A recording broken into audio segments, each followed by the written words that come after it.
what people feel in their hearts, their longing, their loneliness, that holds. But it's about environmental degradation and road tripping and the way people feel their lives are taken over by banks and forces they can't see, and immigration and discrimination and hope and poverty. It is all still in there. I read passages that are as relevant in 2021 America today as they were then. It shocked me.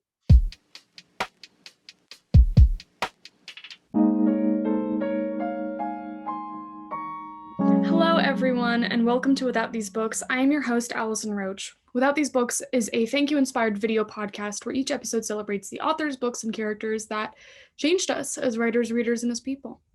So, on our show today, we have a lovely guest. Her name is Susan Jane Gilman. She is a New York Times bestselling author of 5 books that are both fiction and nonfiction, including Hypocrite and the Pouffy White Dress, Undress Me in the Temple of Heaven, and her novel, The Ice Cream Queen of Orchard Street. Her latest novel, Donna Has Left the Building, is out now in paperback and was named one of the best summer reads by Oprah magazine.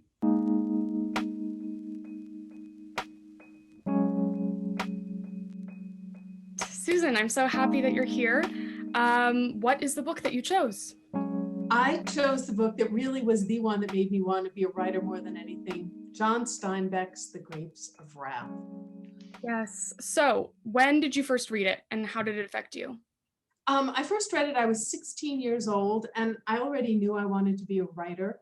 But I picked it up, I found the title off-putting, it was big, but I figured as a writer, you have to read the greats. And I knew this had won the Pulitzer, the National Book Award, and that Steinbeck had won the Nobel Prize for Literature. So I picked it up thinking, and I couldn't put it down. And it just was one of those books that just sucks you in. And I don't remember anything about books I read, books I love. I don't remember the ending. I've read Catcher in the Rye 7 times. I can't tell you how it ends. I've read, 100 Years of Solitude. All I remember are butterflies. Right. That's the entire thing. But The Grapes of Wrath, when I read that ending, I was just shattered and I wept, and I've always remembered it. And it was just something that made me say, if I could write half this well, the power of this book, if I could reach that, that's what I want. It was the gold standard for me. Yeah. It was the beacon. Yeah. So, do you think what drew you to it? Was it the characters or the way it was written or structure? What do you think grabbed you? Well, I think that I loved everything, and I didn't expect to. For those of you who haven't read it yet, it's the story of the Joad family. It's set in the 1930s. They are living in Oklahoma, where their farm has been wiped out by the dust storms, and the bank has foreclosed. And they take to the road as migrant workers, and they dream of going to California, where their lives will change. And of course, that doesn't happen. So first of all, I didn't know anything at 16 about the Dust Bowl or Oklahoma, and the writing so beautiful. And when I was starting off as a writer, I just thought, the poetry of language. And Steinbeck writes in an almost biblical way, but minus the sanctimony. There are passages just about the land turning dusty and red, and the men sitting on their haunches and writing in the land, and what the women do. And he manages to sort of write about everybody from a very broad view, but then get right in their heads. And then you wonder what's going to happen. And he paints this whole picture of America, and you're in the diners and the used car dealerships. So every single thing, just from start to finish, that's rarely happened with me with a book. Yeah. Have you revisited it? I did specifically for this podcast, and I was afraid to. This is usually when I love a book, I reread it. But my experience of this at 16 was so strong. I was afraid, I don't want to go back and look, what if it doesn't hold up? There are a few books in my life that I loved when I was a teenager. And then you look back at it and you go, yeah, you were a teenager. Yeah. So I reread this and it holds up. And what's shocked me was how much of this story holds up today. I mean, they're all the same issues. He wrote it, 82, 83 years ago? Wow. I mean, what people feel in their hearts, their longing, their loneliness, that holds. But it's about environmental degradation and road tripping, and the way people feel their lives are taken over by banks and forces they can't see, and immigration, and discrimination and hope and poverty. It is all still in there. I read passages that are as relevant in 2021 America today as they were then. It shocked me. Do you think this book approach helped you develop your approach to writing in any way? It did, very much so, besides the fact that it just gave me a standard. Um, but it showed me how Steinbeck really writes with empathy for everybody.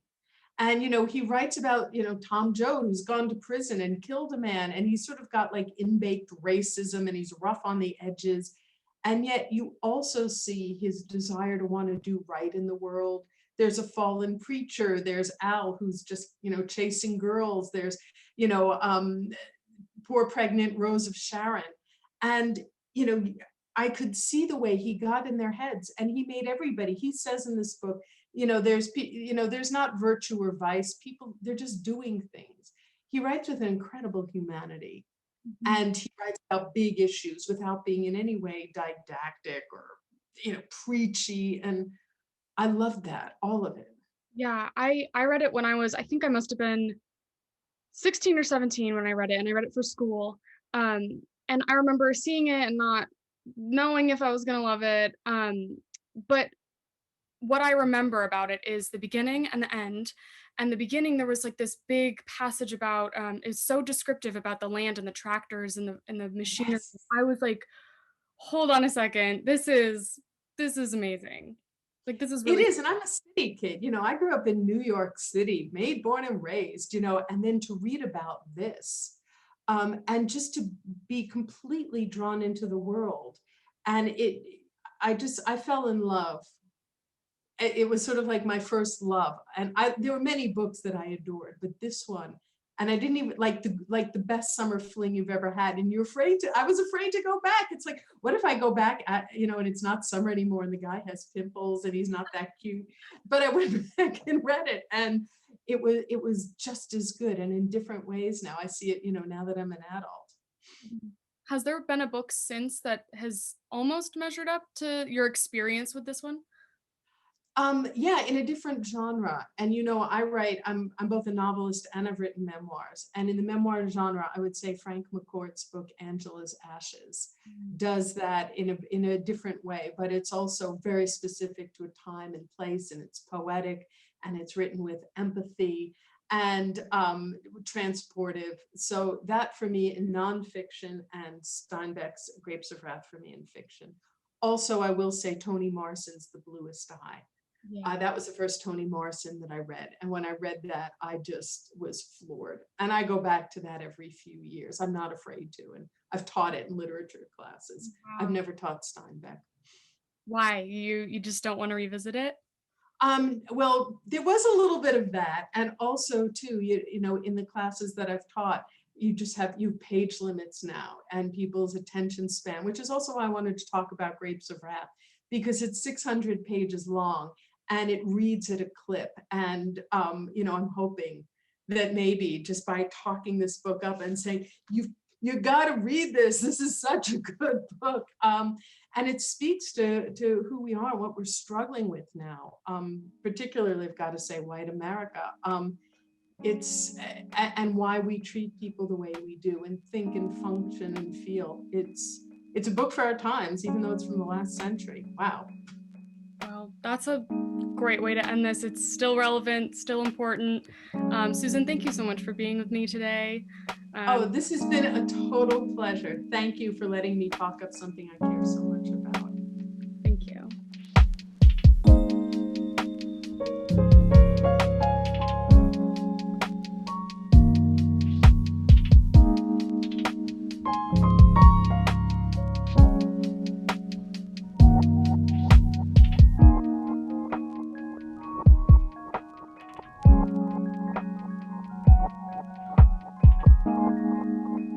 Join the conversation at withoutbooks.com.